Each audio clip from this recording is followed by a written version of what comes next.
ਵਾਹਿਗੁਰੂ ਜੀ ਕਾ ਖਾਲਸਾ ਵਾਹਿਗੁਰੂ ਜੀ ਕੀ ਫਤਿਹ। ਮੈਂ ਤੁਹਾਡੀ ਹੋਸਟ ਵੀਤ ਕੌਰ ਨਿਊਜ਼ ਟੀਵੀ 84 ਦੇ ਨਾਲ। ਵੀਅਰਸ, ਪਿਛਲੇ ਹਫਤੇ ਅਸੀਂ 5 ਤਖਤਾਂ ਦੇ ਜਥੇਦਾਰਾਂ ਦੇ ਗਲਤ ਫੈਸਲੇ ਸੰਬੰਧੀ ਵੱਖ-ਵੱਖ ਪੰਥਕ ਸ਼ਖਸੀਅਤਾਂ ਨਾਲ ਗੱਲਬਾਤ ਕੀਤੀ ਸੀ। ਉਹਨਾਂ ਦੇ ਵਿਚਾਰ ਲਿੱਤੇ ਸੀ। ਕੋਈ ਸਰਬੱਤ ਖਾਲਸਾ ਬੁਲਾਉਣ ਦੀ ਗੱਲ ਕਰ ਰਿਹਾ ਹੈ, ਕੋਈ ਜਥੇਦਾਰ ਨੂੰ ਬਰਖਾਸਤ ਕਰਨ ਦੀ ਗੱਲ ਕਰ ਰਿਹਾ ਹੈ, ਕੋਈ ਬਾਦਲ ਨੂੰ ਕੱਢਣ ਦੀ ਗੱਲ ਕਰ ਰਿਹਾ ਹੈ। ਸਿੱਖਾਂ ਦੇ ਵਿੱਚ ਇਸ ਫੈਸਲੇ ਸੰਬੰਧੀ ਗੁੱਸਾ ਹੈ, पर कोई सिस्टम सामने नहीं है। जिवें बहुत सारिया शख्सियतां ने खालसा पंथ दीयां मुसीबतां दा हल सरबत खालसा बुलाना कढ़िया है। सो व्यूअर्स, असी सिख स्कॉलर ते लिखाई डॉक्टर गुरदर्शन सिंह ढिल्लों जी नाल गलबात करांगे, जिन्हां कोल असी जानांगे कि यह सरबत खालसा की है, इसका इतिहासिक ढांचा की सी अते हुण किवें दा होना चाहिए, इस बारे उन्हां कोल जानकारी लवांगे। ते साडे नाल चंडीगढ़ तो लाइन ते जुड़ चुके ने डॉक्टर गुरदर्शन सिंह ढिल्लों जी। वीर जी, वाहिगुरू जी का खालसा वाहिगुरू जी की फतेह। वाहिगुरू जी का खालसा वाहिगुरू जी की फतेह। भैन जी जी वीर जी, जिवें तुसीं जानदे कि जथेदार गुरमीत राम रहीम दे हक विच आए फैसले तो बाद अते जिहड़ियां प्रॉब्लम्स पंथ नूं दरपेश हन, इस सब नूं वेखदे होए सरबत खालसा दी गल हो रही है अजकल। सब तो पहले तो सानू सरबत खालसा दे इतिहासिक रिवायत बारे दसो। सरबत खालसा की हुंदा है, बीते विच इह किवें कीता जांदा सी अते इस सरबत खालसे दा आज दे कॉन्टेक्स्ट दे विच की रेलेवेंस है, सानू इस बारे वेरवे सहित आज जानकारी दिओ। हाँ जी, बहुत ही खूबसूरत सवाल है तुहाडा भैन जी। जी, सिखां ने गुरुआं दे इतिहास तो बाद ਵੱਖ-ਵੱਖ ਸਮਿਆਂ ਤੇ ਜਿਸ ਕਿਸਮ ਦੀਆਂ ਦਰਪੇਸ਼ ਮੁਸ਼ਕਲਾਂ ਆਈਆਂ, ਉਹਨਾਂ ਮੁਸ਼ਕਲਾਂ ਨੂੰ ਮੱਦੇਨਜ਼ਰ ਰੱਖਦੇ ਕਈ ਨਵੇਂ ਇੰਸਟੀਟਿਊਸ਼ਨਸ ਬਣਾਏ। ਹਾਂਜੀ, ਇਸੇ ਸੰਦਰਭ ਦੇ ਵਿੱਚ ਸਰਬੱਤ ਖਾਲਸਾ ਇੱਕ ਬਹੁਤ ਮਹੱਤਵਪੂਰਨ ਇੰਸਟੀਟਿਊਸ਼ਨ 18ਵੀਂ ਸਦੀ ਦੇ ਵਿੱਚ ਬਣਿਆ ਜੀ। ਜਦੋਂ ਕਿ ਸਿੱਖ ਬਹੁਤ ਮਿਸਲਾਂ ਦੇ ਵਿੱਚ ਵੰਡੇ ਗਏ, ਉਹਨਾਂ ਦੀਆਂ ਆਪਸ ਦੇ ਵਿੱਚ ਕੋਈ ਡਿਫਰੈਂਸਿਸ ਸੀਗੇ, लेकिन कई इस किस्म के मुद्दे सी जिस दे विच यूनैनिमिटी की जरूरत सी। सारे कलैक्टिव इकट्ठे होके अपने सारे एक दुश्मन जिहड़ा खास तौर के उत्ते हुंदा सी, चाहे अफगान हुंदे सी, चाहे पठान हुंदे सी, चाहे मुगल हुंदे सी, चाहे कोई होर समस्या हुंदी सी, उस नूं बैठ के सारे जथेदार एक जगह श्री गुरु ग्रंथ साहब की प्रेजेंस दे विच इकट्ठे होके उसनूं डिस्कस करते सी और उसनूं डिस्कस करन तो बाद फैसला लेंदे सी गुरु ग्रंथ साहब की हाजरी दे विच। वो समझते सी भी ये यूनैनिमस जिहड़ा फैसला गुरु ग्रंथ साहब की हाजरी दे विच हो गया, ये सब नूं कबूल है और इस दे उत्ते कोई आनाकानी नहीं कर सकता। तो इस सारे घटनाक्रम नूं 18वीं सदी के अंत तो अगे तक भी इस किस्म ਦੀਆਂ ਗੱਲਾਂ ਹੁੰਦੀਆਂ ਰਹੀਆਂ। इस किस्म ਦੇ ਸਰਬੱਤ ਖਾਲਸੇ ਜਦੋਂ ਵੀ ਕੋਈ ਮੁਸ਼ਕਲਾਂ ਆਈਆਂ, ਸਾਰੇ ਸਮੁੱਚੇ ਪੰਥ ਨੂੰ ਉਸ ਵੇਲੇ ਉਹ ਇਕੱਠੇ ਹੋ ਕੇ ਸਾਰੇ ਜਥੇਦਾਰ ਇਹ ਫੈਸਲਾ ਲੈ ਲੈਂਦੇ ਸੀ ਜੀ। ਹੁਣ ਇਹ ਤਾਂ ਹੈ ਜੀ 18ਵੀਂ ਤੇ 19ਵੀਂ ਸਦੀ ਦੀ ਸਿਚੁਏਸ਼ਨ। ਉਸ ਵੇਲੇ ਸਿੱਖਾਂ ਦੀ ਗਿਣਤੀ ਬਹੁਤ ਘੱਟ ਸੀ ਔਰ ਬਹੁਤ ਥੋੜੇ ਜਿਹੇ ਏਰੀਏ ਦੇ ਵਿੱਚ ਸਿੱਖਾਂ ਦੀ ਕਨਸੈਂਟ੍ਰੇਸ਼ਨ ਆਫ ਜਿੰਨੀ ਥੋੜੀ ਬਹੁਤੀ ਪਾਪੂਲੇਸ਼ਨ ਸੀ, ਇਹ ਪੋਸੀਬਲ ਸੀ ਉਸ ਵੇਲੇ ਜੀ। ਅੱਜ ਦੇ ਕੰਟੈਕਸਟ ਦੇ ਵਿੱਚ ਹੁਣ ਕੀ ਚੀਜ਼ਾਂ ਬਦਲ ਚੁੱਕੀਆਂ, ਹਾਂਜੀ, ਡਾਇਮੈਂਸ਼ਨਸ ਬਦਲ ਚੁੱਕੀਆਂ, ਹੋਰ ਚੀਜ਼ਾਂ ਵੀ ਨਵੀਆਂ ਆ ਗਈਆਂ।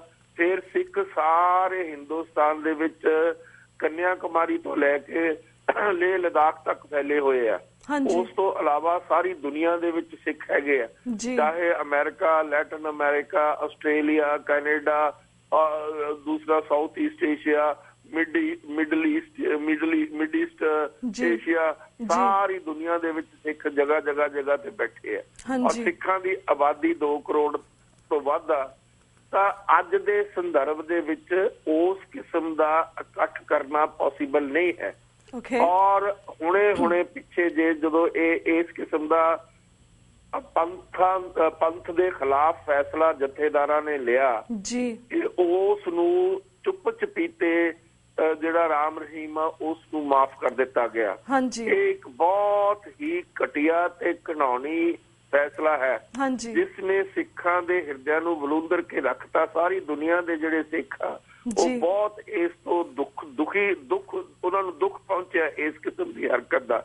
ਪਹਿਲੀ ਗੱਲ ਤਾਂ 2007 ਦੇ ਵਿੱਚ ਜਿਹੜਾ ਇਹ ਫੈਸਲਾ ਲਿਆ ਉਹਨੂੰ ਕੱਢਣ ਦਾ, ਉਹ ਬਾਦਲ ਸਾਹਿਬ ਨੇ ਕਰਾਇਆ ਸੀ। ਉਸ ਵੇਲੇ ਬਾਦਲ ਸਾਹਿਬ ਨੂੰ ਇਹ ਗੱਲ ਸੂਟ ਕਰਦੀ ਸੀ। ਹੁਣ ਉਹਨਾਂ ਨੇ ਚੁੱਪ ਚਪੀਤੇ RSS ਦੇ ਇਸ਼ਾਰੇ ਦੇ ਉੱਤੇ ਇਹ ਸਾਰੀਆਂ ਹਰਕਤਾਂ ਕਰਾ ਰਹੇ ਆ ਟਾਈਮ ਟੂ ਟਾਈਮ। ਦੇਖੋ ਕੀ ਹੋਇਆ, ਇਸ ਦਾ ਇੱਕ ਪਿਛੋਕੜਾ ਜਿਹੜਾ ਮੈਂ ਤੁਹਾਡੇ ਸਰੋਤਿਆਂ ਨੂੰ ਸਮਝਾਉਣਾ ਚਾਹੁੰਦਾ, ਉਹ ਸਮਝ ਲੈਣ ਕਿ ਕਿਸ ਤਰੀਕੇ ਦੇ ਨਾਲ ਬਾਦਲ ਸਾਹਿਬ RSS ਦੇ ਇਸ਼ਾਰੇ ਤੇ ਜਥੇਦਾਰਾਂ ਤੋਂ ਇਸ ਕਿਸਮ ਦੀਆਂ ਹਰਕਤਾਂ ਕਰਾ ਰਹੇ ਆ ਲਗਾਤਾਰ। 2 ਮਹੀਨੇ ਪਹਿਲਾਂ ਇਸ ਰਾਮ ਰਹੀਮ ਦੇ ਖਿਲਾਫ ਕੇਸ ਚੱਲ ਰਿਹਾ ਸੀਗਾ ਬਠਿੰਡੇ ਦੇ ਵਿੱਚ, ਮਾਨਹਾਨੀ ਦਾ ਕੇਸ। ਤਾਂ ਉਸ ਕੇਸ ਦੇ ਵਿੱਚ ਇਸ ਨੂੰ ਸੰਮਨ ਜਾਰੀ ਹੋਣ ਜਾ ਰਹੇ ਸੀਗੇ ਔਰ ਉਸ ਕੇਸ ਦੇ ਵਿੱਚ ਇਸ ਨੂੰ ਸਜ਼ਾ ਹੋਣੀ ਸੀ, ਲੇਕਿਨ ਬਾਦਲ ਸਾਹਿਬ ਨੇ ਚੁੱਪ ਚਪੀਤੇ ਉਸ ਬੰਦੇ ਨੇ ਜਿਸ ਨੇ ਕੇਸ ਕੀਤਾ ਸੀ ਉਸ ਤੇ ਪ੍ਰੈਸ਼ਰ ਜਾਂ ਉਸ ਨੂੰ ਅਲਿਓਰਮੈਂਟ ਦੇ ਕੇ ਉਸ ਤੋਂ ਕੇਸ ਵਾਪਸ ਕਰਾ ਦਿੱਤਾ ਬਠਿੰਡੇ ਦੇ ਵਿੱਚ। ਜਦੋਂ ਕੇਸ ਵਾਪਸ ਹੋਇਆ, ਬਹੁਤ ਘੱਟ ਜਿਹੜੇ ਰੀਡਰਸ ਆ ਉਹ ਇਸ ਗੱਲ ਨੂੰ ਸਮਝਦੇ ਆ ਵੀ ਇਹ ਕੀ ਗੱਲ ਹੋਈ। ਮੈਂ ਉਸੇ ਵੇਲੇ ਮੇਰੇ ਦਿਲ ਦੇ ਵਿੱਚ ਇਹ ਤੌਖਲਾ ਪੈਦਾ ਹੋ ਗਿਆ ਕਿ ਕੋਈ ਨਾ ਕੋਈ ਸ਼ਰਾਰਤ ਹੋ ਰਹੀ ਹੈ RSS ਵੱਲੋਂ ਇਨ ਫੇਵਰ ਆਫ ਰਾਮ ਰਹੀਮ, ਤੇ ਕੋਈ ਇਹ ਜਿਹੜੀ ਸ਼ਰਾਰਤ ਹੋਈ ਆ ਇਹ ਬਾਦਲ ਤੋਂ ਕਰਾਈ ਜਾ ਰਹੀ ਆ RSS ਵਾਲਿਆਂ ਨੇ, ਕਿਉਂਕਿ ਰਾਮ ਰਹੀਮ ਜਿਹੜਾ ਹੈ ਉਹ ਬਹੁਤ ਹੀ ਘਟੀਆ ਕਿਸਮ ਦਾ ਆਦਮੀ ਆ। ਉਹਦੇ ਤੇ ਬਹੁਤ 3 ਕਿਸਮ ਦੇ ਕੇਸ ਆ। ਇੱਕ ਤਾਂ ਉਸਨੇ ਜਿਹੜਾ ਉਹਦੀਆਂ ਫਾਲੋਅਰਸ ਆ ਲੇਡੀਜ਼, ਉਹਨਾਂ ਦੇ ਨਾਲ ਮਤਲਬ ਬਹੁਤ ਹੀ ਘਿਨਾਉਣੀਆਂ ਗੱਲਾਂ ਕੀਤੀਆਂ। ਉਸ ਤੋਂ ਬਾਅਦ ਲੋਕਾਂ ਨੂੰ 200 ਲੋਕਾਂ ਨੂੰ ਨਮਰਦ ਕਰ ਦਿੱਤਾ ਗਿਆ। ਇਹ ਵੀ ਉਹਦੇ ਖਿਲਾਫ CBI ਦੇ ਕੋਲ ਕੇਸ ਆ। ਕਈ ਮਰਡਰਸ ਦਾ ਕੇਸ ਆ ਉਸਦੇ ਉੱਤੇ ਸਿੱਧੇ ਤੌਰ ਦੇ ਉੱਤੇ ਚੱਲ ਰਿਹਾ। ਉਹ ਬਹੁਤ ਕਿਸਮ ਦਾ ਗੁੰਡਾ ਟਾਈਪ ਸਾਧ ਆ ਔਰ ਉਸ ਨੇ ਬੜੇ ਜ਼ੁਲਮ ਕੀਤੇ ਆ ਲੋਕਾਂ ਦੇ ਉੱਤੇ ਔਰ ਉਹ ਆਪਣੀ ਪਕੜ ਬਣਾਈ ਰੱਖਦਾ ਆਪਣੇ ਚੇਲਿਆਂ ਦੇ ਉੱਤੇ, ਉਹਨਾਂ ਨੂੰ ਬੇਵਕੂਫ ਬਣਾ ਕੇ ਆਪਣਾ ਲੈਕਚਰਾਂ ਰਾਹੀਂ ਆਪਣੇ ਨਾਲ ਲਾਈ ਰੱਖਦਾ। ਖੈਰ ਉਸ ਬੰਦੇ ਨੂੰ ਉਸ ਤੋਂ ਬਾਅਦ ਕੀ ਹੋਇਆ ਕਿ ਇਹਨਾਂ ਨੇ ਜਿਹੜਾ ਨਾਨਕਸ਼ਾਹੀ ਕੈਲੰਡਰ ਸੀ ਉਸ ਨੂੰ ਖਤਮ ਕਰਨ ਦੀ ਚਾਲ ਚੱਲੀ ਔਰ ਉਹ ਵੀ RSS ਦੇ ਕਹਿਣ ਦੇ ਉੱਤੇ ਨਾਨਕਸ਼ਾਹੀ ਕੈਲੰਡਰ ਨੂੰ ਬਾਦਲ ਰਾਹੀਂ ਔਰ ਜਥੇਦਾਰਾਂ ਰਾਹੀਂ ਉਸ ਨੂੰ ਖਤਮ ਕਰਾਇਆ ਗਿਆ। ਉਸ ਤੋਂ ਬਾਅਦ ਕੀ ਹੋਇਆ, ਦੇਖੋ ਕੀ ਹੋ ਰਿਹਾ ਕਿ ਵਡਭਾਗ ਸਿੰਘ ਡੇਰਾ ਜਿਹੜਾ ਹੈ, ਜਿਹੜਾ ਭੂਤ ਪ੍ਰੇਤ ਕੱਢਦਾ, ਉਸਨੇ ਕੋਈ ਅਕਾਲ ਤਖਤ ਨੂੰ ਅਪਰੋਚ ਨਹੀਂ ਕੀਤਾ। ਉਸਨੇ ਕੋਈ ਨਹੀਂ ਕਿਹਾ ਵੀ ਮੈਨੂੰ ਤੁਸੀਂ ਪੰਥ ਦੇ ਵਿੱਚ ਵਾਪਸ ਲੈ ਕੇ ਆਓ। ਚੁੱਪ ਚਪੀਤੇ ਉਸ ਨੂੰ ਅਕਾਲ ਤਖਤ ਦੇ ਜਥੇਦਾਰ ਤੇ ਦੂਸਰੇ ਜਥੇਦਾਰਾਂ ਰਾਹੀਂ ਉਸ ਨੂੰ ਆਪਣੇ ਤੌਰ ਤੇ ਹੀ ਇੱਕ ਪਾਸੇ ਤੋਂ ਹੀ ਮਾਫ ਕਰ ਦਿੱਤਾ ਗਿਆ। ਤੋਂ ਇਸ ਤੋਂ ਬਾਅਦ ਕੀ ਹੋਇਆ, ਇੱਕ ਦਿਨ ਅਚਾਨਕ ਮੈਂ ਕਿਸੇ ਦਫ਼ਤਰ ਦੇ ਵਿੱਚ ਗਿਆ ਤਾਂ ਮੈਂ ਉੱਥੇ ਕੁਝ ਮੈਨੂੰ ਕੰਮ ਸੀ ਔਰ ਦਫ਼ਤਰ ਦੇ ਅੱਗੇ ਲੱਗਿਆ ਹੋਇਆ ਸੀ ਵੀ ਅੱਜ ਛੁੱਟੀ ਹੈ। ਮੈਂ ਪੁੱਛਿਆ ਵੀ ਕਿਸ ਚੀਜ਼ ਦੀ ਛੁੱਟੀ ਆ? ਉਹ ਕਹਿੰਦੇ ਜੀ ਪੰਜਾਬ ਸਰਕਾਰ ਨੇ ਸ੍ਰੀ ਚੰਦ ਦੇ ਜਨਮ ਦਿਨ ਦੀ ਛੁੱਟੀ ਕੀਤੀ ਹੈ।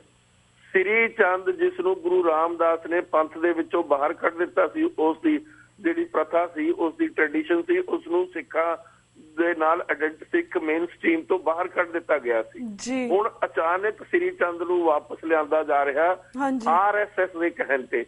ਇਹ ਚਾਰੇ ਘਟਨਾ ਬਹੁਤ ਇੰਪੋਰਟੈਂਟ ਹੈ ਜਿਹੜੀਆਂ ਰਾਮ ਰਹੀਮ ਨੂੰ ਮਾਫ ਕਰਨ ਤੋਂ ਪਹਿਲਾਂ ਹੈਪਨ ਹੋ ਰਹੀਆਂ ਔਰ ਇਹਨਾਂ ਨੂੰ ਜਦੋਂ ਤੁਸੀਂ ਨਜ਼ਰ ਦੇ ਵਿੱਚ ਲੈ ਕੇ ਆਓਗੇ ਤਾਂ ਬੜੇ ਸਹਿਜੇ ਤਰੀਕੇ ਨਾਲ ਆਦਮੀ ਸਮਝ ਸਕਦਾ ਵੀ ਇਹ ਇੱਕ ਤੋਂ ਬਾਅਦ ਦੂਜੀ, ਦੂਜੀ ਤੋਂ ਬਾਅਦ ਤੀਜੀ, ਤੀਜੀ ਤੋਂ ਬਾਅਦ ਚੌਥੀ, ਇਹ ਸਾਰੀਆਂ ਚੀਜ਼ਾਂ ਪ੍ਰਕਾਸ਼ ਸਿੰਘ ਬਾਦਲ ਰਾਹੀਂ RSS ਜਿਹੜੇ ਜਥੇਦਾਰ ਆ ਉਹਨਾਂ ਦੇ ਰਾਹੀਂ ਇਹ ਚੀਜ਼ਾਂ ਕਰਾਈਆਂ ਜਾ ਰਹੀਆਂ ਤਾਂ ਕਿ ਸਿੱਖਾਂ ਦੀ ਜਿਹੜੀ ਕੋਈ ਵੀ ਪਕੜ ਹੈ ਆਪਣੀ ਟ੍ਰੈਡੀਸ਼ਨ ਦੇ ਨਾਲ, ਆਪਣੀਆਂ ਪਰੰਪਰਾਵਾਂ ਦੇ ਨਾਲ ਉਹ ਤੋੜੀ ਜਾ ਸਕੇ ਔਰ ਸਿੱਖਾਂ ਦਾ ਮਨੋਬਲ ਤੋੜਿਆ ਜਾਵੇ। ਹੁਣ ਜਦੋਂ ਇਸ ਕਿਸਮ ਦਾ ਫੈਸਲਾ ਹੋਇਆ, ਮੈਂ ਤੁਹਾਡੇ ਸਰੋਤਿਆਂ ਨੂੰ ਬੜੀ ਡਿਟੇਲ 'ਚ ਦੱਸਣਾ ਚਾਹੁੰਦਾ ਕਿ ਜਦੋਂ ਇਹ ਫੈਸਲਾ ਆਇਆ ਤਾਂ ਸਾਰੇ ਪੰਥ ਦੇ ਵਿੱਚ, ਦੁਨੀਆ ਭਰ ਦੇ ਵਿੱਚ ਬੜਾ ਭਾਰੀ ਰੋਸ ਹੋਇਆ ਵੀ ਰਾਮ ਰਹੀਮ ਨੂੰ ਕਿਸ ਤਰੀਕੇ ਨਾਲ ਇੱਕ ਸੀਕ੍ਰੇਟ ਜੀ ਮੀਟਿੰਗ ਕਰਕੇ, ਨਾ ਉਸ ਦੀ ਪਹਿਲਾਂ ਕੋਈ ਖਬਰ, ਨਾ ਕੋਈ ਇਸ ਕਿਸਮ ਦੀ ਕੋਈ ਡਿਬੇਟ ਹੋਈ, ਨਾ ਕੋਈ ਇਸ ਕਿਸਮ ਦਾ ਕਿਸੇ ਨੂੰ ਬੁਲਾ ਕੇ ਸਲਾਹ ਮਸ਼ਵਰਾ ਹੋਇਆ।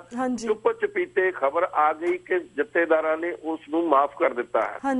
ਤੋਂ ਕਈ ਕਿਸਮ ਦੀਆਂ ਖਬਰਾਂ ਅਖਬਾਰ ਦੇ ਵਿੱਚ ਮਿਲੀਆਂ। ਕਈ ਕਹਿੰਦੇ ਆ ਵੀ ਜਥੇਦਾਰਾਂ ਨੂੰ 1.5 ਕਰੋੜ ਰੁਪਈਆ ਰਾਮ ਰਹੀਮ ਨੇ ਦਿੱਤਾ ਹੈਗਾ। ਤੋਂ ਇਹ ਇਸੇ ਤਰੀਕੇ ਦੇ ਨਾਲ ਮਤਲਬ ਬਹੁਤ ਸਾਰੀਆਂ ਗੱਲਾਂ ਫੈਲੀਆਂ ਆਲੇ ਦੁਆਲੇ ਔਰ ਸਿੱਖਾਂ ਦੇ ਵਿੱਚ ਬਹੁਤ ਜ਼ਿਆਦਾ ਰੋਸ ਪੈਦਾ ਹੋਇਆ। ਇਸ ਰੋਸ ਨੂੰ ਮੱਦੇ ਨਜ਼ਰ ਰੱਖਦੇ ਹੋਏ ਇੱਕ ਇੱਥੇ ਆਊਟਫਿਟ ਹੈ, ਪੋਲੀਟੀਕਲ ਆਊਟਫਿਟ, ਜਿਸ ਨੂੰ ਉਹ ਕਹਿੰਦੇ ਆ ਮੋਹਕਮ ਸਿੰਘ ਦੀ ਤੇ ਗੁਰਦੀਪ ਸਿੰਘ ਦੀ ਬਣਾਈ ਵੀ। ਉਹਨਾਂ ਨੇ ਉੱਥੇ ਇੱਕ ਮੀਟਿੰਗ ਕਾਲ ਕੀਤੀ ਅੰਮ੍ਰਿਤਸਰ ਦੇ ਵਿੱਚ ਇਸ ਚੀਜ਼ ਨੂੰ ਡੈਲੀਬਰੇਟ ਕਰਨ ਲਈ, ਇਸ ਚੀਜ਼ ਨੂੰ ਡਿਸਕਸ ਕਰਨ ਲਈ, ਔਰ ਡਿਸਕਸ ਕਰਨ ਤੋਂ ਬਾਅਦ ਇਸ ਦੇ ਉੱਤੇ ਫੈਸਲਾ ਲੈਣ ਲਈ। ਹਾਂਜੀ, ਉਹਨਾਂ ਨੇ ਮੈਨੂੰ ਵੀ ਬੁਲਾਇਆ, ਹੋਰ ਵੀ ਉਹਨਾਂ ਨੇ ਬੁਲਾਇਆ, ਸਿਮਰਜੀਤ ਮਾਨ ਨੂੰ ਵੀ ਬੁਲਾਇਆ, ਹੋਰ ਵੀ ਲੋਕਾਂ ਨੂੰ ਬੁਲਾਇਆ ਉਸ ਜਗ੍ਹਾ ਦੇ ਉੱਤੇ ਜੀ। ਤਾਂ ਮੈਨੂੰ ਸਾਰੇ ਲੋਕ ਕਹਿਣ ਲੱਗੇ ਵੀ ਤੁਸੀਂ ਉੱਥੇ ਜਾਓ ਔਰ ਤੁਸੀਂ ਕੋਈ ਸੈਂਸੀਬਲ ਸੁਜੈਸ਼ਨ ਦਿਓ ਤਾਂ ਕਿ ਪੰਥ ਨੂੰ ਇਸ ਕਿਸਮ ਦੇ ਕ੍ਰਾਈਸਿਸ ਦੇ ਵਿੱਚੋਂ ਰਿਸਪੈਕਟੇਬਲੀ ਕੱਢਿਆ ਜਾ ਸਕੇ। ਹਾਂਜੀ, ਤਾਂ ਮੈਂ ਸਾਰੀ ਰਾਤ ਸੋਚਦਾ ਰਿਹਾ ਕਿ ਮੈਂ ਕੀ ਸੁਜੈਸ਼ਨ ਦੇਵਾਂ।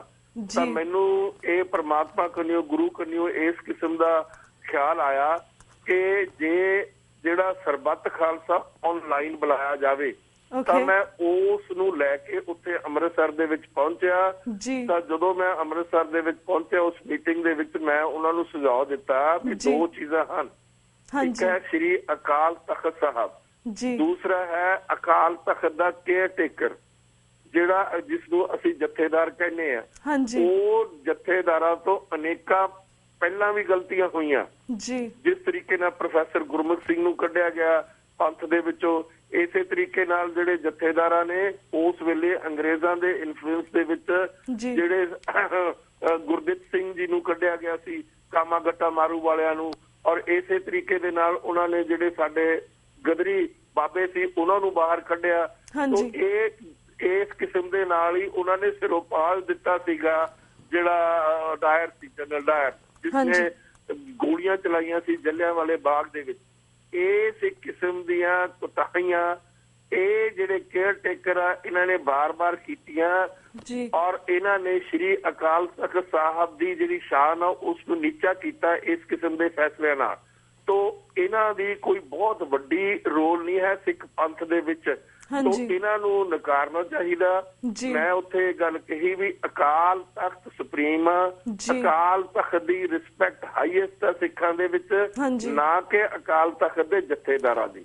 ਹੁਣ ਸਵਾਲ ਆ ਵੀ ਇਹ ਜਿਹੜਾ ਫੈਸਲਾ ਇਹਨਾਂ ਜਥੇਦਾਰਾਂ ਨੇ ਕੀਤਾ ਉਸ ਨੂੰ ਕਿਸ ਤਰੀਕੇ ਨਾਲ, ਕਿਸ ਢੰਗ ਦੇ ਨਾਲ ਨਜਿੱਠਿਆ ਜਾਵੇ। ਮੈਂ ਉੱਥੇ ਕਿਹਾ ਵੀ 18ਵੀਂ ਸਦੀ ਦੇ ਵਿੱਚ ਸਰਬੱਤ ਖਾਲਸਾ ਪੋਸੀਬਲ ਸੀ, ਲੋਕ ਥੋੜੇ ਸੀ, ਏਰੀਆ ਥੋੜਾ ਸੀ, ਲੋਕ ਇਕੱਠੇ ਹੋ ਜਾਂਦੇ ਸੀ ਤੇ ਫੈਸਲਾ ਲੈ ਲੈਂਦੇ ਸੀ। ਅੱਜ ਸਿੱਖ ਸਾਰੀ ਦੁਨੀਆ ਦੇ ਵਿੱਚ ਖਿਲਰੇ ਪਏ ਆ, ਉਹਨਾਂ ਨੂੰ ਬੰਦਿਆਂ ਨੂੰ ਇੰਨੀ ਤਾਦਾਦ ਦੇ ਵਿੱਚ ਇਕੱਠਾ ਕਰਨਾ ਪੋਸੀਬਲ ਨਹੀਂ, ਨਾ ਹੋ ਸਕਦਾ ਹੈ।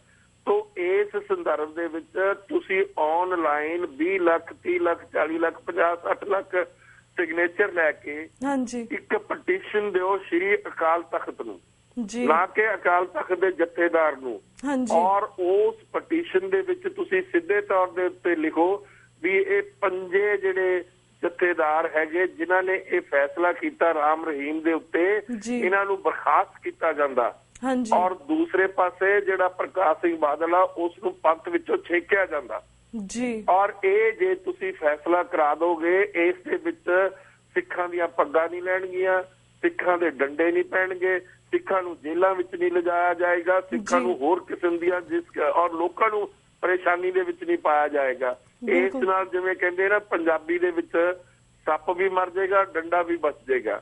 ਤੋ ਮੈਨੂੰ ਇਸ ਗੱਲ ਦਾ ਬਹੁਤ ਦੁੱਖ ਹੁੰਦਾ ਜਦੋਂ ਮੈਂ ਫੋਟੋਆਂ ਦੇਖਦਾ ਕਿ ਸਿੱਖਾਂ ਦੇ ਕੇਸਾਂ ਦੀ ਬੇਅਦਬੀ ਹੋ ਰਹੀ ਆ, ਸਿੱਖਾਂ ਦੀਆਂ ਪਗੜੀਆਂ ਲਾਈਆਂ ਜਾ ਰਹੀਆਂ, ਸਿੱਖਾਂ ਦੀਆਂ ਪਿੱਠਾਂ ਦੇ ਉੱਤੇ ਡੰਡੇ ਵੱਜ ਰਹੇ ਆ ਔਰ ਸਿੱਖਾਂ ਨੂੰ ਬਗੈਰ ਕਿਸੇ ਗੱਲ ਤੋਂ ਜੇਲ੍ਹਾਂ ਦੇ ਵਿੱਚ ਦੱਸਿਆ ਜਾ ਰਿਹਾ। ਇਹ ਜਿਹੜੇ ਸਿੱਖਾਂ ਦੇ ਲੀਡਰ ਆ, ਮੈਂ ਜਦੋਂ ਇਹ ਗੱਲ ਸਾਰੀ ਉੱਥੇ ਕਹੀ ਤੇ ਮੈਂ ਕਹਿਣ ਤੋਂ ਬਾਅਦ ਮੇਰੀ ਬੱਸ ਦੇ ਵਿੱਚ ਮੈਂ ਆ ਗਿਆ ਵਾਪਸ, ਤਾਂ ਬਾਅਦ ਦੇ ਵਿੱਚ ਇਹਨਾਂ ਨੇ ਫੈਸਲਾ ਲੈ ਲਿਆ, ਮੋਹਕਮ ਸਿੰਘ, ਗੁਰਦੀਪ ਸਿੰਘ ਤੇ ਸਿਮਰਜੀਤ ਸਿੰਘ ਮਾਨ, ਇਹਨਾਂ ਨੇ ਫੈਸਲਾ ਲੈ ਲਿਆ ਵੀ ਅੱਧੇ ਦਿਨ ਦਾ ਬੰਦ ਹੋਏਗਾ ਫਲਾਨੀ ਤਰੀਕ ਨੂੰ।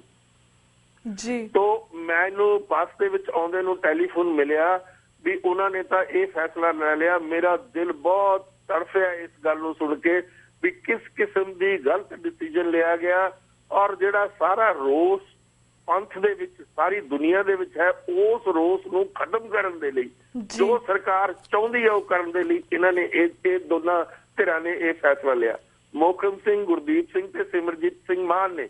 ਔਰ ਅੱਧੇ ਦਿਨ ਦਾ ਜਿਹੜਾ ਉਹ ਬੰਦ ਕੀਤਾ ਗਿਆ ਉਸ ਦੇ ਵਿੱਚ ਸਿੱਖਾਂ ਦੀ ਜੋ ਦੁਰਦਿਸ਼ਾ ਹੋਈ ਆ ਉਹ ਸਭ ਦੇ ਸਾਹਮਣੇ ਆ, ਫੋਟੋਆਂ ਲੱਗੀਆਂ ਵੀ ਆ ਕਿਸ ਤਰੀਕੇ ਨਾਲ ਸਿੱਖਾਂ ਦੇ ਕੇਸਾਂ ਦਾ, ਪਗੜੀਆਂ ਦਾ, ਔਰ ਸਿੱਖਾਂ ਨੂੰ ਕੁੱਟਿਆ ਮਾਰਿਆ ਜਾ ਰਿਹਾ ਔਰ ਜੇਲ੍ਹਾਂ 'ਚ ਸਿੱਟਿਆ ਜਾ ਰਿਹਾ।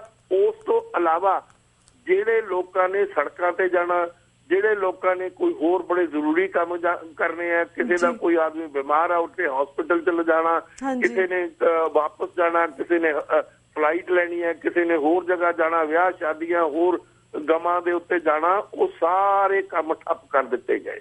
ਔਰ ਉਹਦੇ ਵਿੱਚੋਂ ਅਖਬਾਰਾਂ ਦੇ ਵਿੱਚ ਆਇਆ ਵੀ ਇਸ ਬੰਦ ਦਾ ਕੋਈ ਅਸਰ ਨਹੀਂ ਹੋਇਆ। ਸਾਰੇ ਅਖਬਾਰਾਂ ਨੇ ਇਹ ਰਿਪੋਰਟ ਦਿੱਤੀ ਹੈ। ਤੋ ਉਹਨਾਂ ਨੇ ਮੇਰੀ ਗੱਲ ਨਾ ਸੁਣ ਕੇ ਉਹਨੂੰ ਨਕਾਰ ਕੇ ਆਪਣੀ ਗੱਲ ਜਿਹੜੀ ਹੈ ਉਹ ਬੇਹੂਦਾ ਗੱਲ ਕੀਤੀ ਔਰ ਉਸ ਦੇ ਨਾਲ ਜੋ ਸਰਕਾਰ ਚਾਹੁੰਦੀ ਸੀ ਉਹ ਪੰਜਾਬ ਦੇ ਵਿੱਚ ਹੋਇਆ। ਇਹ ਬੜੀ ਤਰਾਸਦੀ ਹੈ, ਬੜੀ ਦੁੱਖ ਦੀ ਗੱਲ ਹੈ ਕਿ ਸਾਡੇ ਕੁਝ ਅਖੌਤੀ ਲੀਡਰ ਜਿਨ੍ਹਾਂ ਦੀ ਕੋਈ ਵੀ ਸਾਡੀ ਪੰਥ ਦੇ ਵਿੱਚ ਜਗ੍ਹਾ ਨਹੀਂ ਹੈ, ਉਹਨਾਂ ਨੂੰ ਸਾਰੀਆਂ ਇਲੈਕਸ਼ਨਾਂ ਲੜ ਕੇ ਦੇਖ ਲਈਆਂ। ਉਹਨਾਂ ਇਲੈਕਸ਼ਨਾਂ ਦੇ ਵਿੱਚ ਉਹਨਾਂ ਦਾ ਹਰ ਵਾਰੀ ਜਿਹੜਾ ਹੈ ਆਧਾਰ ਉਹ ਘਟਦਾ ਤੁਰਿਆ ਜਾ ਰਿਹਾ, ਪਰ ਉਹ ਆਪਣੀ ਜ਼ਿੱਦ ਨਹੀਂ ਛੱਡਦੇ। ਇਸ ਕਿਸਮ ਦਾ ਪੰਥ ਨੂੰ ਜੋਖਮ ਦੇ ਵਿੱਚ ਪਾਉਂਦੇ ਆ ਜਿਹਦੇ ਨਾਲ ਸਾਰਾ ਪੰਥ ਤਕਲੀਫ ਦੇ ਵਿੱਚ ਪੈਂਦਾ ਔਰ ਆਮ ਜਨਤਾ ਨੂੰ ਵੀ ਉਨੀ ਹੀ ਤਕਲੀਫ ਸਹਿਣੀ ਪੈਂਦੀ ਹੈ। ਤੋ ਮੇਰਾ ਸੁਜੈਸ਼ਨ ਸੀ ਕਿ ਭਾਈ ਆਨਲਾਈਨ ਤੁਸੀਂ ਸਰਬੱਤ ਖਾਲਸਾ ਕਰ ਲਓ ਔਰ ਉਸ ਆਨਲਾਈਨ ਸਰਬੱਤ ਖਾਲਸੇ ਤੇ ਤੁਸੀਂ ਇੱਕ ਪਟੀਸ਼ਨ ਸ਼੍ਰੀ ਅਕਾਲ ਤਖਤ ਸਾਹਿਬ ਦੇ ਅੱਗੇ ਰੱਖੋ ਔਰ ਉਸ ਦੇ ਵਿੱਚ ਇਹ ਲਿਖ ਦਿਓ ਕਿ ਭਾਈ ਇਹ ਜਥੇਦਾਰ ਮੁਅੱਤਲ ਕਰ ਦਿੱਤੇ ਗਏ ਹਨ ਔਰ ਇਹ ਜਿਹੜਾ ਹੈ ਪ੍ਰਕਾਸ਼ ਸਿੰਘ ਬਾਦਲ ਉਸ ਨੂੰ ਪੰਥ ਦੇ ਵਿੱਚੋਂ ਛੇਕ ਦਿੱਤਾ ਗਿਆ। ਉਹ ਗੱਲ ਮੇਰੀ ਕਿਸੇ ਨੇ ਨਹੀਂ ਸੁਣੀ। ਮੇਰੇ ਚ ਇੰਨੀ ਸਮਰੱਥਾ ਨਹੀਂ ਕਿ ਮੈਂ ਇੰਨਾ ਪੈਸਾ ਲਾ ਕੇ 30 ਲੱਖ ਜਾਂ 40 ਲੱਖ ਜਾਂ 50, 60, 70 ਲੱਖ ਜਾਂ ਕਰੋੜ ਸਾਈਨ ਲੈ ਲਵਾਂ ਆਨਲਾਈਨ। ਤੋ ਇਹ ਗੱਲ ਕਰਨ ਦੀ ਬਜਾਏ ਮੈਂ ਉਹਨਾਂ ਨੂੰ ਦੱਸਿਆ, ਮੈਂ ਕਿਹਾ ਅਮਰੀਕਾ ਦੇ ਵਿੱਚ ਜਿਹੜੇ ਪ੍ਰੈਜ਼ੀਡੈਂਟ ਨੂੰ ਕੋਈ ਪਟੀਸ਼ਨ ਆਉਂਦੀ ਆ ਜਿਸ ਦੇ ਵਿੱਚ ਆਨਲਾਈਨ 2 ਲੱਖ ਦਸਤਖਤ ਹੋਣ ਤਾਂ ਉਸੇ ਦਮ ਜਿਹੜਾ ਪ੍ਰੈਜ਼ੀਡੈਂਟ ਆਫ ਅਮਰੀਕਾ ਉਸ ਵੱਲ ਧਿਆਨ ਦਿੰਦਾ ਔਰ ਉਸ ਸਮੱਸਿਆ ਨੂੰ ਹੱਲ ਕਰਨ ਦੀ ਪੂਰੀ ਯਤਨ ਕਰਦਾ। ਤੇ ਤੁਸੀਂ ਵੀ ਇਹੀ ਪਰੰਪਰਾ ਅੱਜ ਮਾਡਰਨ ਯੁੱਗ ਦੇ ਵਿੱਚ ਸਾਰੇ ਪੈਰਾਮੀਟਰਸ ਬਦਲ ਚੁੱਕੇ ਆ। ਅੱਜ ਦਾ ਯੁੱਗ ਆ ਜਿਹੜਾ ਇਹ ਆਈਡੀਆਜ਼ ਦਾ ਯੁੱਗ ਆ, ਅੱਜ ਦਾ ਯੁੱਗ ਆ ਇਹ ਇੰਟੈਲੈਕਟ ਦਾ ਯੁੱਗ ਆ। ਅੱਜ ਦਾ ਯੁੱਗ ਉਹ ਯੁੱਗ ਨਹੀਂ ਜਿਹੜਾ 18ਵੀਂ ਸਦੀ ਦੇ ਵਿੱਚ ਸੀ। ਜਿਸ ਤਰ੍ਹਾਂ 18ਵੀਂ ਸਦੀ ਵਿੱਚ ਸਿੱਖਾਂ ਨੇ ਨਵੀਆਂ ਪਰੰਪਰਾਵਾਂ ਬਣਾਈਆਂ, ਜਿਸ ਕਿਸਮ ਦੀਆਂ ਉਸ ਵੇਲੇ ਸਮੱਸਿਆ ਉਹਨਾਂ ਨੂੰ ਦਰਪੇਸ਼ ਸੀ, ਅੱਜ ਵੀ ਜ਼ਰੂਰਤ ਆ ਕਿ ਅੱਜ ਦੇ ਜਿਹੜੇ ਨਵੇਂ ਢੰਗ ਦੁਨੀਆ ਨੇ ਇਵੋਲਵ ਕੀਤੇ ਆ ਉਹਨਾਂ ਤੋਂ ਸਿੱਖੋ, ਉਹਨਾਂ ਤੋਂ ਸਿੱਖ ਕੇ ਉਹਨਾਂ ਨੂੰ ਆਪਣੇ ਆਪ ਤੇ ਲਾਗੂ ਕਰਕੇ ਆਪਣੀ ਜਿਹੜੀ ਬੇਇੱਜ਼ਤੀ ਹੁੰਦੀ ਆ ਉਸ ਨੂੰ ਬਚਾਓ ਔਰ ਆਪਣਾ ਕੰਮ ਅੱਗੇ ਲੈ ਕੇ ਜਾਓ, ਆਪਣੇ ਮੁੱਦੇ ਅੱਗੇ ਲੈ ਕੇ ਜਾਓ।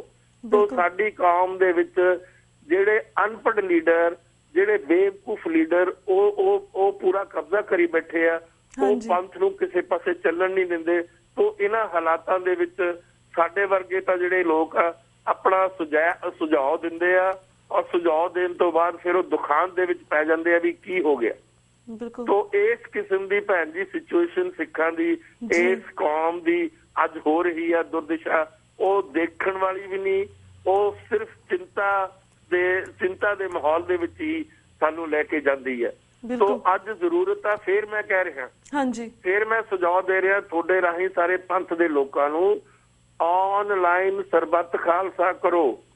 30 ਲੱਖ, 40 ਲੱਖ, 50 ਲੱਖ, 60, 70, 80 ਲੱਖ ਜਿੰਨੇ ਵੱਧ ਤੋਂ ਵੱਧ ਤੁਸੀਂ ਸਾਈਨ ਕਰਾ ਸਕਦੇ ਹੋ ਕਰਾਓ ਔਰ ਆਪਣਾ ਜਿਹੜੀ ਪਟੀਸ਼ਨ ਹੈ ਐਡਰੈਸ ਕਰੋ ਸ਼੍ਰੀ ਅਕਾਲ ਤਖਤ ਸਾਹਿਬ ਨੂੰ, ਨਾ ਕਿ ਅਕਾਲ ਤਖਤ ਦੇ ਜਥੇਦਾਰ ਨੂੰ। ਔਰ ਉਸ ਦੇ ਵਿੱਚ 5 ਜਿਹੜੇ ਜਥੇਦਾਰ ਆ ਉਹਨਾਂ ਨੂੰ ਬਰਖਾਸਤ ਕਰੋ ਔਰ ਪ੍ਰਕਾਸ਼ ਸਿੰਘ ਬਾਦਲ ਨੂੰ ਪੰਥ ਦੇ ਵਿੱਚੋਂ ਛੇਕ ਦਿਓ। ਤੁਹਾਡੀਆਂ ਸਾਰੀਆਂ ਸਮੱਸਿਆਵਾਂ ਹੱਲ ਹੋ ਜਾਣਗੀਆਂ। ਇਸ ਦੇ ਉੱਤੇ ਕਿਸੇ ਸਿੱਖ ਦੀ ਪੱਗ ਨਹੀਂ ਉਤਾਰੀ ਜਾਏਗੀ, ਕਿਸੇ ਸਿੱਖ ਦੇ ਕੇਸਾਂ ਦੀ ਬੇਅਦਬੀ ਨਹੀਂ ਹੋਏਗੀ, ਕਿਸੇ ਸਿੱਖ ਦੇ ਉੱਤੇ ਲਾਠੀਆਂ ਨਹੀਂ ਵੱਜਣਗੀਆਂ, ਕਿਸੇ ਸਿੱਖ ਨੂੰ ਜੇਲ੍ਹਾਂ 'ਚ ਨਹੀਂ ਧੁੱਸਿਆ ਜਾਏਗਾ। ਤੋ ਇਹ ਕੰਮ ਕਰੋ। ਇਸ ਕੰਮ ਦੇ ਵਿੱਚ ਅਕਲ ਵੀ ਹੈ, ਇਸ ਕੰਮ ਦਾ ਪ੍ਰਭਾਵ ਵੀ ਬਹੁਤ ਜ਼ਿਆਦਾ ਪਏਗਾ ਔਰ ਇਸ ਦੇ ਨਾਲ ਸਾਡਾ ਮਸਲਾ ਵੀ ਹੱਲ ਹੋ ਜਾਏਗਾ। ਇਹ ਮੈਂ ਸੁਜੈਸ਼ਨ ਦਿੱਤੇ ਸੀ ਪਰ ਇਹ ਮੰਨੇ ਨਹੀਂ ਗਏ ਕਿਉਂਕਿ ਉਹਨਾਂ ਨੇ ਅੱਧੇ ਦਿਨ ਦਾ ਬੰਦ ਕਰਕੇ ਆਪਣੀ ਬੇਇੱਜ਼ਤੀ ਪੰਥ ਦੀ ਵੀ ਕਰਾ ਦਿੱਤੀ ਔਰ ਉਸ ਦੇ ਵਿੱਚ ਸਰਕਾਰ ਦਾ ਹੱਥ ਉੱਤੇ ਕਰ ਦਿੱਤਾ।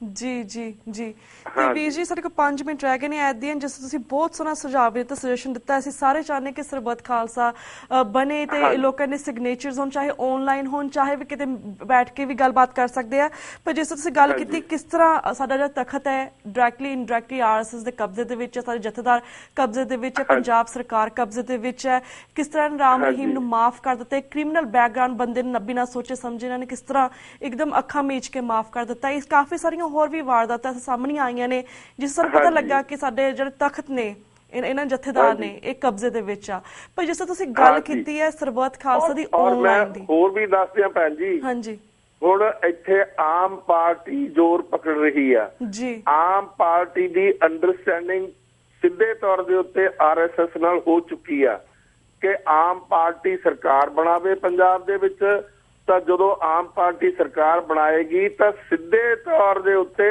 ਆਰਐਸਐਸ ਦਾ ਕੰਟਰੋਲ ਸਾਡੇ ਤਖਤਾਂ ਦੇ ਉੱਤੇ ਹੋ ਜਾਏਗਾ ਸ਼੍ਰੋਮਣੀ ਅੰਦਰੂਨੀ ਤੌਰ ਤੇ ਹੁਣ ਵੀ ਹੈ ਜੀ ਅੰਦਰੂਨੀ ਤੌਰ ਤੇ ਹੁਣ ਵੀ ਹੈ ਪਰ ਸਿੱਧੇ ਤੌਰ ਤੇ ਉਦੋਂ ਹੋ ਜਾਏਗਾ ਜਦੋਂ ਆਰਐਸਐਸ ਜਦੋਂ ਆਮ ਪਾਰਟੀ ਦੀ ਸਰਕਾਰ ਪੰਜਾਬ ਦੇ ਵਿੱਚ ਹੋਏਗੀ ਕੁਮਾਰ ਵਿਸ਼ਵਾਸ ਮੈਂ ਦੁਬਾਰਾ ਤੁਹਾਡੇ ਰਾਹੀਂ ਤੁਹਾਡੇ ਸਰੋਤਿਆਂ ਨੂੰ ਦੱਸਣਾ ਚਾਹੁੰਦਾ ਕੁਮਾਰ ਵਿਸ਼ਵਾਸ ਬਹੁਤ ਵੱਡਾ ਲੀਡਰ ਆਮ ਪਾਰਟੀ ਦਾ ਜਿਹੜਾ ਕਿ ਉਸ ਵੇਲੇ ਰਾਹੁਲ ਗਾਂਧੀ ਦੇ ਖਿਲਾਫ ਲੜਿਆ ਵੀ ਸੀ ਪਾਰਲੀਮੈਂਟ ਦੀ ਇਲੈਕਸ਼ਨ ਉਸ ਨੇ ਖੁੱਲੇ ਤੌਰ ਦੇ ਉੱਤੇ ਕਿਹਾ ਕਿ ਮੈਂ ਆਰਐਸਐਸ ਦਾ ਬਹੁਤ ਸਤਿਕਾਰ ਕਰਦਾ ਮੈਂ ਆਰਐਸਐਸ ਦੀ ਟ੍ਰੇਨਿੰਗ ਲਈ ਵੀ ਆ ਮੈਂ ਆਰਐਸਐਸ ਦੇ ਵਿੱਚ ਸੰਚਾਲਕ ਦੇ ਤੌਰ ਤੇ ਕੰਮ ਕੀਤਾ ਉਹ ਆਮ ਪਾਰਟੀ ਦਾ ਬਹੁਤ ਵੱਡਾ ਲੀਡਰ ਆ ਉਹਨੇ ਸੰਤ ਜਰਨੈਲ ਸਿੰਘ ਦੇ ਖਿਲਾਫ ਵੀ ਬਹੁਤ ਘਿਨਾਉਣੀਆਂ ਗੱਲਾਂ ਕਹੀਆਂ ਉਸ ਕਿਸਮ ਦੀ ਪਾਰਟੀ ਨੂੰ ਪੰਜਾਬ ਦੇ ਵਿੱਚ ਲਿਆ ਕੇ ਰੀਐਸਟੈਬਲਿਸ਼ ਕੀਤਾ ਜਾ ਰਿਹਾ ਇਹ ਬੜੀ ਦੁੱਖ ਦੀ ਗੱਲ ਆ ਸਿੱਖਾਂ ਨੂੰ ਸਮਝ ਲੈਣਾ ਚਾਹੀਦਾ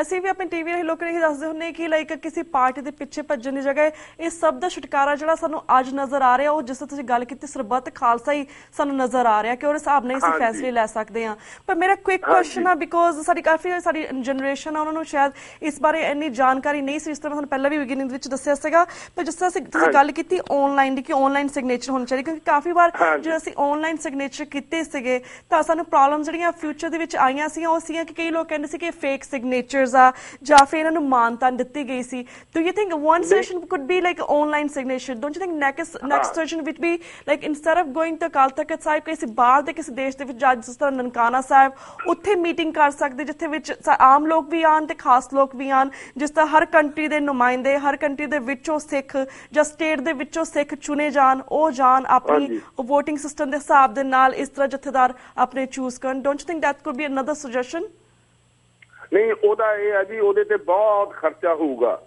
ਬਹੁਤ ਜ਼ਿਆਦਾ ਖਰਚਾ ਹੋਏਗਾ ਬੜੀਆਂ ਪਰੇਸ਼ਾਨੀਆਂ ਹੋਣਗੀਆਂ ਸਿੰਪਲ ਅੱਜ ਇਸ ਆਨਲਾਈਨ ਸਿਗਨੇਚਰਸ ਨੂੰ ਸਾਰੀ ਦੁਨੀਆ ਦੇ ਵਿੱਚ ਮਾਨਤਾ ਹੈ ਮੈਂ ਤੁਹਾਨੂੰ ਜਿਵੇਂ ਦੱਸਿਆ ਜਿਹੜਾ ਅਮਰੀਕਨ ਪ੍ਰੈਜ਼ੀਡੈਂਟ ਵੀ ਇਸ ਚੀਜ਼ ਨੂੰ ਐਕਨੋਲਜ ਕਰਦਾ ਰੈਕਗਨਾਈਜ਼ ਕਰਦਾ ਸੋ ਅੱਜ ਜ਼ਰੂਰਤ ਹੈ ਬਹੁਤੇ ਇਸ ਖਲਜਗਨ ਚ ਪੈਣ ਦੀ ਲੋੜ ਨਹੀਂ ਤੁਸੀਂ ਅੱਜ ਦਾ ਜਿਹੜਾ ਮਾਡਰਨ ਜਿਹੜਾ ਏਜ ਦਾ ਇਸ ਮੈਥਡ ਆ ਆਪਣੀ ਰਿਪਰੈਜ਼ੈਂਟੇਸ਼ਨ ਦੇਣ ਦਾ ਉਹ ਰਿਪਰੈਜ਼ੈਂਟੇਸ਼ਨ ਇਸ ਤਰੀਕੇ ਨਾਲ ਦਿੱਤੀ ਜਾ ਸਕਦੀ ਆ ਮੈਨੂੰ ਇਸ ਬਾਰੇ ਕਲੈਰਿਟੀ ਹੈ ਔਰ ਉਸ ਨੂੰ ਲੈਜੀਟੀਮਾਈਜ਼ ਕਰੋ ਸਿਗਨੇਚਰ ਲੋਕਾਂ ਜਿਹੜਾ ਦੱਸੇ ਸਰਕਾਰ ਕਿਹੜੇ ਗਲਤ ਸਿਗਨੇਚਰ ਆ ਉਹਨਾਂ ਲੋਕਾਂ ਨੂੰ ਪੁੱਛਿਆ ਜਾ ਸਕਦਾ ਸਿਗਨੇਚਰ ਲੈਣ ਦੇ ਨਾਲ ਉਹਨਾਂ ਦੇ ਸੈੱਲ ਨੰਬਰ ਲਿਖੇ ਜਾ ਸਕਦੇ ਆ ਉਹਨਾਂ ਦੀ ਆਇਡੈਂਟੀਟੀ ਦਿੱਤੀ ਜਾ ਸਕਦੀ ਆ ਸਾਰੀ ਚੀਜ਼ ਦੇ ਦੇਰ ਆਰ ਸੋ ਮੈਨੀ ਵੇਜ਼ ਜਿਹਦੇ ਨਾਲ ਤੁਸੀਂ ਉਸ ਨੂੰ ਟ੍ਰਾਂਸਪੇਰੈਂਟ ਬਣਾ ਸਕਦੇ ਹੋ ਉਸ ਨੂੰ ਲੈਜੀਟੀਮੇਟ ਬਣਾ ਸਕਦੇ ਹੋ ਹਾਂਜੀ ਜੀ ਬਿਲਕੁਲ ਬਿਲਕੁਲ ਵੀ ਜੀ ਸੋ ਵੀ ਜੀ ਜਿਹੜਾ ਸੁਝਾਅ ਦਿੱਤਾ ਹੈ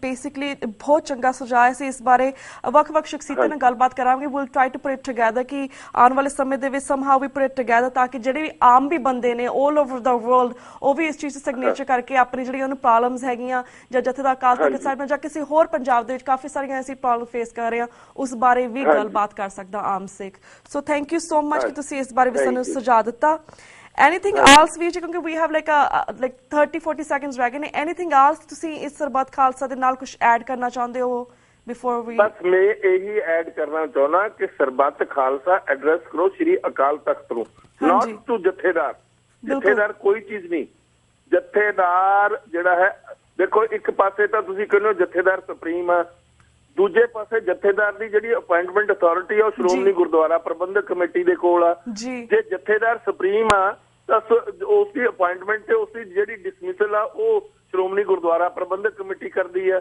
ਇਹ ਕੀ ਗੱਲ ਆ? ਸ਼੍ਰੋਮਣੀ ਗੁਰਦੁਆਰਾ ਪ੍ਰਬੰਧਕ ਕਮੇਟੀ ਮੈਨੇਜਮੈਂਟ ਕਮੇਟੀ ਆ। ਤੋ ਇੱਕ ਪਾਸੇ ਤਾਂ ਉਹਨੂੰ ਅਸੀਂ ਸ਼੍ਰੋਮਣੀ ਕਮੇਟੀ ਨੂੰ ਅਧਿਕਾਰ ਦੇ ਦਿੱਤਾ ਉਹਨੂੰ ਅਪਾਇੰਟ ਕਰਨ ਦਾ ਤੇ ਉਹਨੂੰ ਡਿਸਮਿਸ ਕਰਨ ਦਾ। ਦੂਜੇ ਪਾਸੇ ਜਿਹੜੀ ਸ਼੍ਰੋਮਣੀ ਕਮੇਟੀ ਆ ਉਹ ਤਾਂ ਸਿਰਫ ਮੈਨੇਜਮੈਂਟ ਕਮੇਟੀ ਆ। ਤੋ ਇਹ ਗੱਲ ਦੇ ਵਿੱਚ ਬੜੀ ਡਾਇਕੋਟਮੀ ਆ। ਇਹ ਗੱਲ ਦੇ ਵਿੱਚ ਪੂਰਾ ਕਨਫਿਊਜ਼ਨ ਆ। ਇਸ ਕਰਕੇ ਕੋਈ ਜਥੇਦਾਰ ਦੀ ਇਸ ਕਿਸਮ ਦੇ ਜਥੇਦਾਰਾਂ ਦੀ ਇੰਪੋਰਟੈਂਸ ਨਹੀਂ ਜਿਨ੍ਹਾਂ ਨੂੰ ਸ਼੍ਰੋਮਣੀ ਗੁਰਦੁਆਰਾ ਪ੍ਰਬੰਧਕ ਕਮੇਟੀ ਅਪਾਇੰਟ ਕਰਦੀ ਆ, ਜਿਨ੍ਹਾਂ ਨੂੰ ਉਸ ਸ਼੍ਰੋਮਣੀ ਗੁਰਦੁਆਰਾ ਪ੍ਰਬੰਧਕ ਕਮੇਟੀ ਦੇ ਵਿੱਚ ਕਰਪਟ ਲੋਕ ਆ, ਡਿਸਹੋਨੈਸਟ ਲੋਕ ਆ, ਐਂਟੀ ਸਿੱਖ ਲੋਕ ਆ, RSS ਦੇ ਬੰਦੇ ਅਪਾਇੰਟ ਕੀਤੇ ਹੋਏ ਆ ਉਹਦੇ ਵਿੱਚ। ਬਿਲਕੁਲ ਬਿਲਕੁਲ ਵੀਰ ਜੀ, ਥੈਂਕ ਯੂ ਸੋ ਮਚ ਕਿ ਤੁਸੀਂ ਇਸ ਪੂਰੇ ਵੇਰਵੇ ਦੇ ਨਾਲ ਇਸ ਬਾਰੇ ਸਾਨੂੰ ਜਾਣਕਾਰੀ ਦਿੱਤੀ। ਅਸੀਂ ਹੁਣ ਇਸ ਬਾਰੇ ਐਜ਼ ਆਈ ਸੈਡ ਬਿਫੋਰ ਕਿ ਅਸੀਂ ਵੱਖ-ਵੱਖ ਸ਼ਖਸੀਅਤਾਂ ਨਾਲ ਜ਼ਰੂਰ ਗੱਲਬਾਤ ਕਰਾਂਗੇ ਇਸ ਬਾਰੇ, ਉਹਨਾਂ ਦੀ ਸੁਜੈਸ਼ਨਸ ਲਵਾਂਗੇ। We will let you know too. So thank you so much for your time ਕਿ ਤੁਸੀਂ ਟਾਈਮ ਕੱਢ ਕੇ ਸਾਡੇ ਦਰਸ਼ਕਾਂ ਦੇ ਰੂਬਰੂ ਹੋਏ।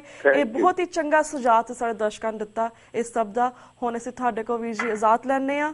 ਵਾਹਿਗੁਰੂ ਜੀ ਕਾ ਖਾਲਸਾ, ਵਾਹਿਗੁਰੂ ਜੀ ਕੀ ਫਤਿਹ। ਵਿਊਅਰਸ, ਇਸ ਦੇ ਨਾਲ ਅਸੀਂ ਤੁਹਾਡੇ ਕੋਲ ਇਜਾਜ਼ਤ ਲੈਂਦੇ ਹਾਂ। ਕੱਲ ਮਿਲਾਂਗੇ ਸੇਮ ਟਾਈਮ ਸੇਮ ਸ਼ੋਅ ਤੇ। ਤਦ ਤੱਕ ਲਈ ਵਾਹਿਗੁਰੂ।